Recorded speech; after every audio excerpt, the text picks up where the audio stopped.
دلوقتي بقى بيحكي لنا حكايه لطيفه قوي، قلنا ناخد تعقيبك.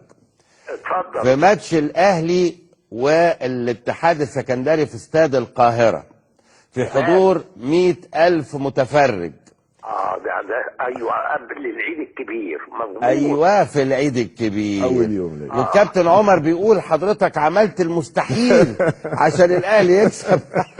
قول لنا بقى. يعني يا رب يخليك يا كابتن. وبعدين جه البدلي او الكابتن محمد عمر جنبك، شاط شوطه يا كابتن صاروخ، ارض جو. لقيت نفسي مع افتكر في ثابت واتحط الجول.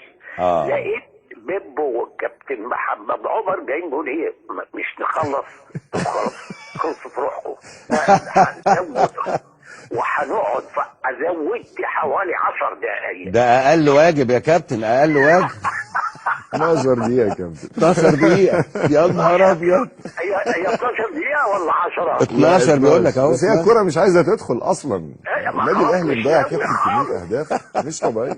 اديته 12 دقيقة مفيش فايدة. اتفضل. لا الدنيا قليلة.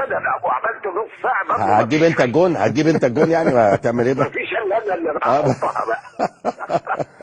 والله يا كابتن وخلص على 1-0. بالظبط كده، يعني على غير هواك يا كابتن، معلش. لا